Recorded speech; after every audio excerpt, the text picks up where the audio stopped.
Sound is moving particles. Sure. And when someone says something and then that resonates with you, like the word resonate, that is physically what's happening. You are moving different parts of your like neurochemistry in response to what they said or what sound you heard.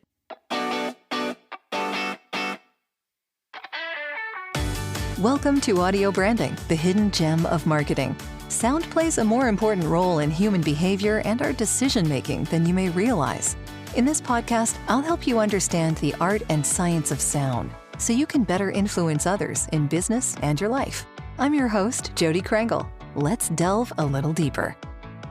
This is the first part of my interview with Dr. Lilach Saperstein.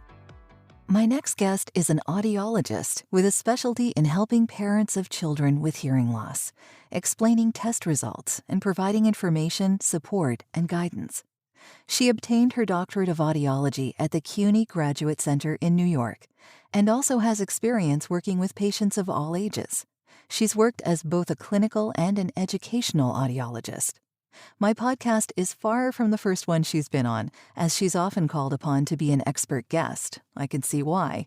She also knows a lot about podcasts in general, as she hosts one of her own, the All About Audiology podcast, which has been downloaded more than 27,000 times.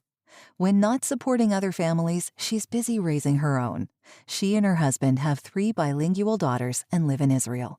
Her name is Dr. Lilach Saperstein, and you can find out more information about her at allaboutaudiology.com. For now, settle in for one great conversation. Well, thank you so much for joining me today, Lilach. This is awesome. I have wanted to talk about this subject for a while, and it's hard to find people that are wanting to do that on a podcast. Oh, I want to talk about hearing all the time and audio. Yes, that is my jam. I'm good. In. That's good. That's what I'm here for. So how are you doing over there? You mentioned another lockdown? Yes, we are in lockdown and we are doing our best to enjoy the sun from our porch. Yeah. And we're grateful for grocery deliveries and Zoom and Aren't all they the rest great? of that. Yeah. Yeah. Better than nothing. I heard someone say it might be our last lockdown. So really take advantage. And I was like, all right. All you gratitude people, pipe down for a minute. Yeah, enough is enough. Yeah. Oh, that's funny. Okay.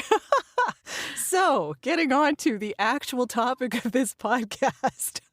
Yes. I wanted to ask what your background is in all of this. Like, how did you get interested in audiology? Where did that all start?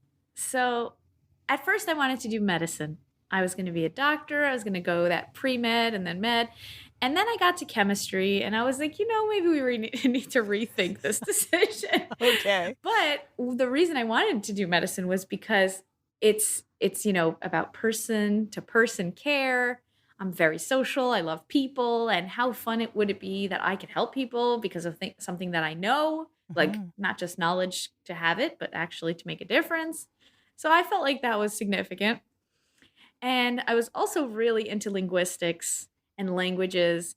There's kind of like a culture fascination being from kind of 2 different cultures and moving and speaking different languages at home. And so I was studying linguistics just for fun. And that kind of led me into the speech and hearing department. And I was like, wait a minute, there's this integration here that audiology is about. It's a medical profession. You will see patients, but it's really focused on communication and on connection and all the other things that also are really important to me. So I was like, okay, I could still be in medicine, but not do any chemistry. Yeah. And actually integrate some of my most deepest passions for helping people that matters, like their relationships and their communication. So that's what I do now. And I love it. That's wonderful. Yeah. Getting into the actual science of this, considering I know you went to school for this. For 8 years. Yeah, Yes. yeah, exactly. Can you explain to me, basically, because I really don't understand the whole biology of it, how we hear? Sure. I know you've mentioned before the limbic system and the auditory system to me, but if you can explain, that would be great. Totally. Okay, so we hear with our ears. That's the sound, the organ that brings in the sounds into our head Mm-hmm. and up to our brain.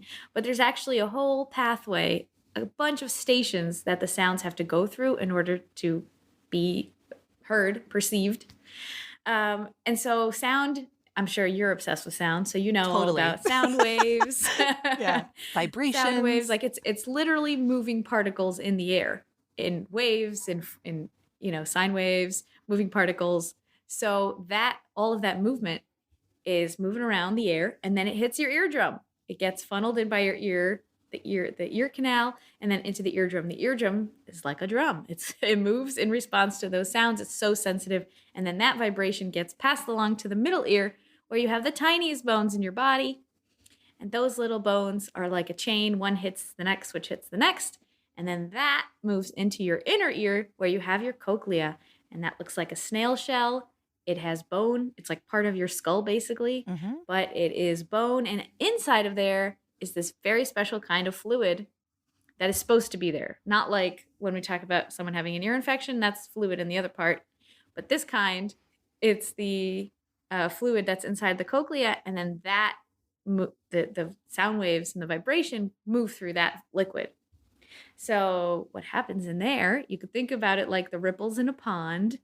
And then that moves a lot of the liquid in very specific ways, the fluid in there.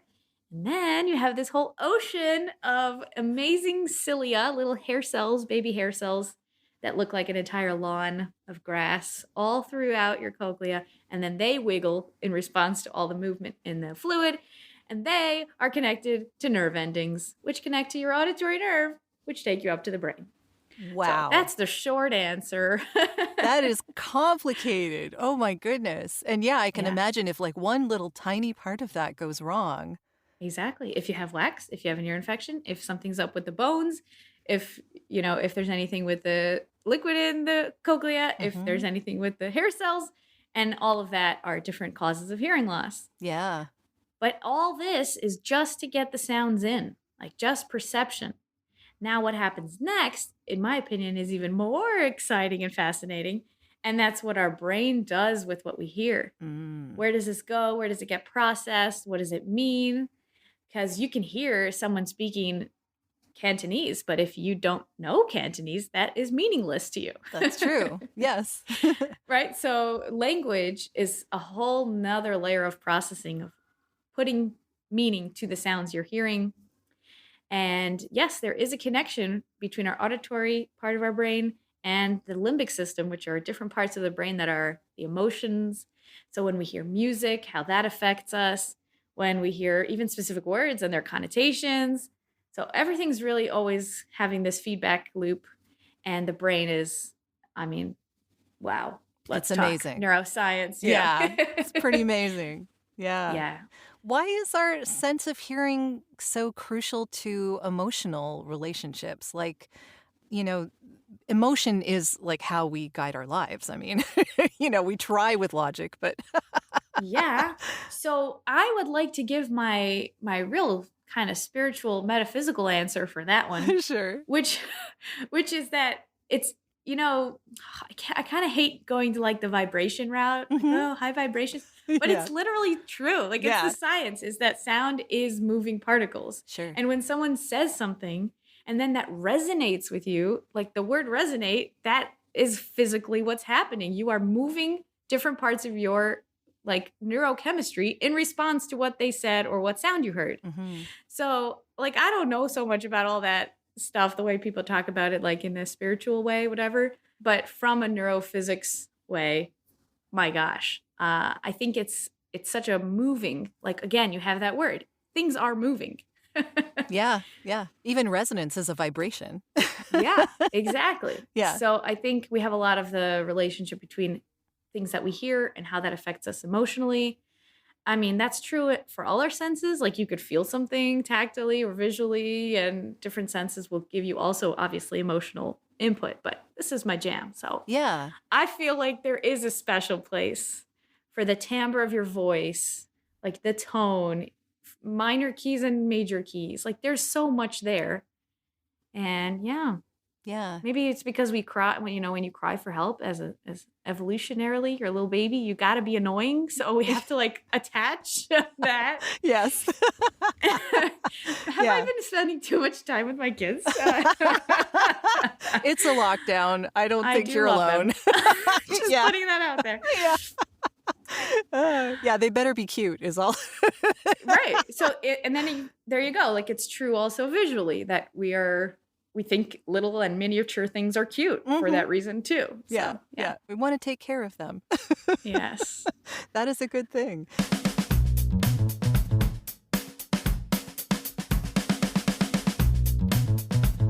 Are you looking for ways to improve your company's or podcast's impact? You'd be surprised how powerful the use of an intentional audio branding strategy can be. Want to know more? I have a free downloadable PDF that gives you my 5 tips for implementing an intentional audio strategy at voiceoversandvocals.com/audio-branding-strategy. That location does ask to put you on a mailing list, just to send you updates on when the new podcasts come out. But if you really don't want to give your email out, I understand. Just contact me directly. My email is all over my website, and I'll make sure you get that PDF without needing to sign up anywhere. If you do sign up, though, you also get access to a resources section called The Studio, where I have videos, white papers, and PDFs, discounts from my guests, and snippets of audio from my guests that no one else gets to hear. So maybe it's worth your while. Totally up to you. And of course, if you're looking for voiceovers, you can get in touch with me about that too. Now, back to the podcast. So emotionally, we respond very strongly to sound. And I wanted to ask you also, because I know that there are reasons that we would lose our hearing over time. And, if you could talk about how common it is to lose hearing and what might cause it, that would be a good thing for us to think about preventatively. Yes. So in adults, it's about, 30% of people over 60 and something like 50% of people over 70 will have some kind of hearing loss. So as we age, that is kind of the typical aging process that we lose some of that high frequency hearing, and that affects really the quality of the sound, the clarity of speech, Mhm. and those super high S's and F and all those high sounds. So that is, something that comes with aging, but that doesn't mean it shouldn't also be treated and addressed. And there's ways that we can help give people access to those sounds. I can't believe it. Hi. We're now interrupted. Now you have to say hi to my friend. Say hi. See? Hello. I thought you were sleeping. Hi. Say hi to Jody. Hi. Hi. Would you like to go? Go to the bathroom and then find Abba, okay? Ima's on a call, please. Thank you. Is that gonna work? I can't believe she's awake. She went to sleep like an hour ago. Ugh. Oh my goodness. Love that kid. You can take that out if you want, or leave it in. Either way. We could leave it in. Yeah, it's okay. So we were Okay. talking about hearing loss Thank in you. older people. Okay, yes. Yeah. So that is part of regular aging. Okay. But at the same time, I just want to say there's a lot of things we can do to help. So it's not just like, oh, that's what happens, and then go Yeah. and isolate and not have, options to communicate with So people. what and options are there? still be part of your life. Yeah. Well, seeing an audiologist, first of all, to get a real test and know how much hearing, what frequencies, and everyone is very specific, individualized care. But there are hearing aids, there are other communication devices, and also just being aware of what the problem is. Then you could manage your environment, like not have the TV on while you're talking to someone or speaking when your back is turned, Yeah. things like that. So, addressing it just in general. I wouldn't say there's one thing we want to do for everybody. No, it's probably different for everybody. Yeah. Yes. But other things that could happen to adults is one thing that unfortunately is becoming more and more common is noise-induced hearing loss. Ah. And that is hearing loss because of exposure to noise, loud sounds. And when we talk about noise exposure, it's two things. It's the dose. So that means also how long you're exposed to it, for how many hours, and also the volume, how loud. And so those have to kind of balance out. If something is super loud, you should be there less time. And if something is less, then you can kind of get away with more time. But we're talking about, rock concerts. That's way too much, my friends. Mm. Nobody's been to rock concerts this year. Yeah, But even, not for a while. but yeah, Yeah. but even like power tools, gardening, shooting guns, like any of the stuff that makes firecrackers. I don't know, Yeah, I'm sure there's being in an lots. airplane, Yeah, all those yeah, things. And definitely. then occupationally, people who work in factories or work with loud machinery, things like that. Mhm. So that definitely we can try to introduce some hearing protection, which would either be earplugs, and some of those can even be made custom that they only dampen the sound but don't make it not clear. They kind of filter out the speech frequencies so you can still be able to communicate, but they kind of dampen the sounds that are bothersome. So yeah, that would be an important thing to keep in mind for even our young 20s and 30s and 40s people. Yeah. Yeah. Good thing to keep in mind. And the other very common thing is that we're all using headphones all day long This on is Zoom. true. Yeah. And just try to lower the volume that you hear it as much as you need and it's not louder than that. And one of the ways to tell is that if well, maybe if you're not with someone, but if other people are around and you can't hear them from 3 feet away, it is too loud. You don't Ah, need that to be that loud. okay. Okay, that makes sense. Yeah. Or even just like take it off for a second and remember what your environment is and then calibrate to that. Because if you're in your own room, it doesn't have to be so loud. A good point. Yeah, a lot of gaming is like that too. So, yeah. Definitely.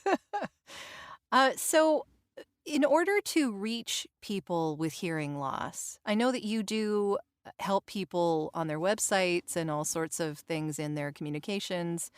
How is it, how can you make it easier to communicate with people who might have some hearing loss?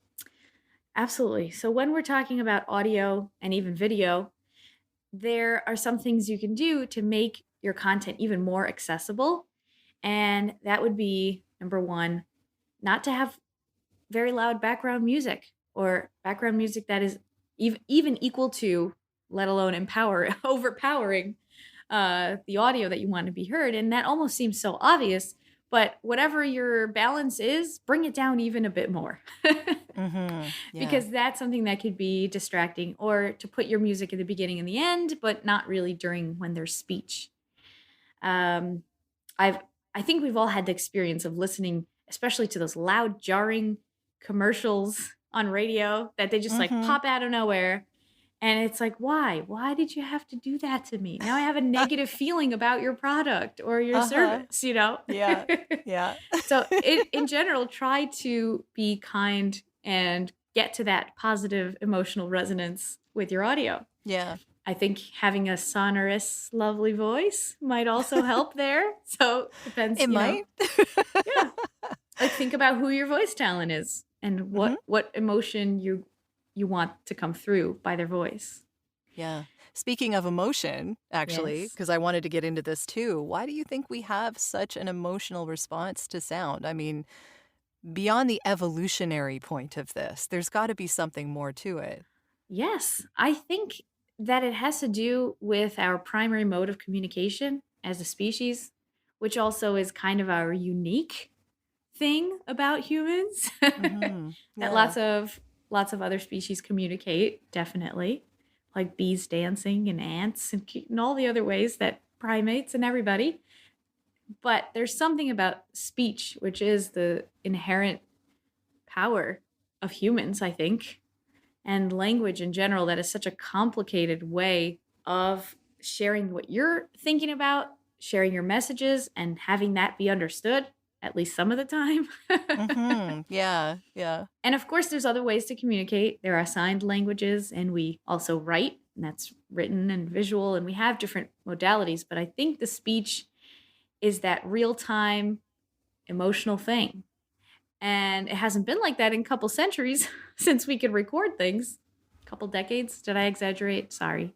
But I guess since like recording, because the thing was, if you write a letter, then you could read it 600 years later. But if you said something, someone had to be there to hear it before we could record it technologically. That's very true. Yeah. So yeah, the voice and the hearing, this is a very complex thing. I I feel very close to it. I don't know if I have a better answer than that.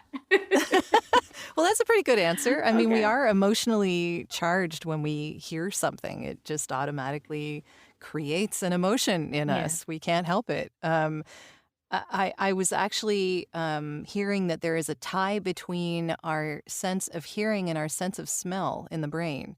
And I don't know why that is, and I don't know if anyone studying that has actually figured out why yet either.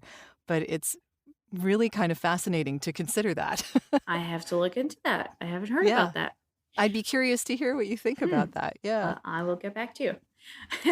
Yeah. Well, I was going to ask specifically because I talk a lot about how we're influenced by sound in advertising. I'm wondering if you have any thoughts on how an advertiser could better reach their audience with sound and what considerations they might want to take into account. Okay, so I think that very properly placed sound effects might also have that what you're talking about. Like if you're going to put down the sizzling steak in your commercial and and you can almost smell that. I could see how there's a big connection there. Sure. And also things that are surprising, like having a bell or having something that's like transient all of a sudden out of nowhere will get people's attention. And I think it's also definitely cultural. You have to have some kind of cultural sensitivity to who your audience is. True. Some cultures are very tonal. Definitely their sound. It plays also has like different connotations. Rising, like Australians that finish all their sentences like this, but it wasn't questioned. Sure. Yeah. That takes a Yeah. while to get used to. Yeah. So thinking about all those different linguistic and cultural things besides for just the audio, but also thinking about the pacing. How fast are you getting those words out? And is that too fast for someone who has any kind of hearing loss or processing speed in general? But you also don't want to be too slow because then you're boring. Yeah. So you have to really fit that sweet spot where you could hear everything clearly and understand the message. You know, it's not easy to be in advertising and audio. No, it really isn't. And yeah, there are a lot of ads that are 15 seconds or less. So, I mean, how many words can you get in there that allow people to understand what you're saying? Definitely. So, yeah. Okay, so I have a tip as well, which would be when you're writing your copy or whoever's doing the copy for the message, Mhm. to read it out loud even as you're saying it. Because if it's going to be used for audio, then you want to make sure that you're not like doubling up on a bunch of S's together, or that there's a word that's hard to pronounce or a word that's not as commonly said. Even a simple thing like often. Do some people say often or often? And Mhm. now, like for some people, that's like a, huh? Who said that? Who says often? I don't know about that. You know what I Yeah. mean? Like, so Yeah. think, are you going to make a decision about what that sounds like? So just change another word and say most of the time or something. I don't know. Just don't use the word often Yeah. Yeah. It or makes do. sense. Mhm. Or often. Yeah. You know, you don't want to distract from what you're saying with the Yes. words you're using or Very the true. sounds or the voice or the music. Basically, don't be distracting. That's that's the message. I know that we're all dealing with a lot of stuff these days, so I particularly wanted to acknowledge those that have taken the time to leave honest reviews of this podcast. Like Elaine Grant, who called the show insightful, practical, eye-opening. As a veteran public radio producer and host, she says, and now an entrepreneur running a podcast consultancy, I thought I knew about the world of audio. Truth is, I knew just a small slice of this big and important world. I've learned so much from every episode. I need to re-listen and furiously take notes. I can't recommend audio branding highly enough. Thank you for taking the time to leave your comment, Elaine. It means so much to me. And now, back to the show. So how do you not be distracting but still catch attention? That's the trick, and that's the Yeah.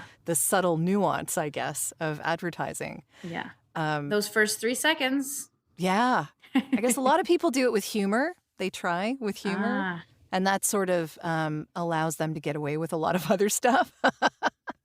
But it really does, it depends on a lot of things. But yeah, these days it's harder than ever just to get people's attention because, there's so much going on around us.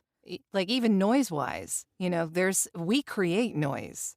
As human beings, we create noise with all of Yes. the tech and all of the stuff that's running on around us. So, Definitely. yeah. And what happens when we get in a quiet environment is that a lot of people experience tinnitus or ringing or buzzing or what's that sound that's not really Mm-hmm. there. So And what it's causes like, well, that? actually, that's happening all the time, mostly for majority of people. You're just not hearing it because you do have your fridge running and the water and your phone and you're this and you're that. And it's only when Yeah. you're in a quiet, calm environment where you're like, huh. And then you start to hear it. And then you worry about it and say, wait a minute, is something going on? Is this normal? And then you give it even more power. You kind of make this Mm. feedback loop of anxiety around it. And that actually makes it stronger. Mm. So Mm-hmm. tinnitus is kind of a normal, typical function of our bodies. And the only time when you should get it checked out is if it's really impairing your functioning. It's getting in the way of your Okay. sleeping or it's really bothering you from focusing. But for the majority of people, it's kind of a thing they notice every once in a while, especially after they were in a very loud place. Yeah. And then it kind of like recalibrating. So is it kind of like the overabundance of vibration starting to calm down again? Is that what's happening, or how is it caused? Okay, so we don't have a very clear understanding of what tinnitus is, but there's some theories about it being electrical activity of your nerves. Interesting. That there's just kind of this firing that is not coming from anywhere outside the body. It's just like all this kind of internal noise, which, our GI system makes internal noise all the time when our Sure. stomach rumbles and things. Oh yeah, we And hear it. and you're like, okay, I'm hungry or I ate a big meal. Like you Mhm. understand what those signals are, so you're not concerned Sure. about them. Unless you should be, and then you better see a GI. Yeah. So it's kind of that same thing. Our ears kind of produce their own sound as well. And that becomes more of a problem when people do have hearing loss because their system is saying, where's all the sound? So the nerve kind of makes it up themselves. That's another theory, kind of like a Oh. phantom limb. Okay. And Yeah. that people have a lot of pain from a phantom limb because their sensors are like, where is all the input from this limb? Mhm. And sometimes when people have hearing loss and tinnitus and they address the hearing loss, maybe with hearing aids or other devices, then that helps them not notice the tinnitus as much and they're more engaged with the sounds that they want to hear. Yeah, I was going to ask you, how does Mhm. one treat that kind of thing? Okay. I mean, if it really is a problem, if it's something that's hampering your day-to-day life. Yes. Things that help a lot of people would Mhm. be to have some extraneous sounds like turning on a fan or maybe a sound machine, not too loud, very gentle. So white noise. Yeah. Just to kind of have Okay. something else that the brain could focus on. But you Mhm. don't want to overdo that because now you're dependent on it. And you're also giving the tinnitus so much power. Like, oh, I'm afraid that I'm going to hear the tinnitus, so I have to put on this other noise. Mhm. And listening to music is very helpful, but only if you like music. Don't go in and just put on music and then now you hate the music and that's bothering you, Like, Yeah. basically try to find ways also to soothe your entire nervous system.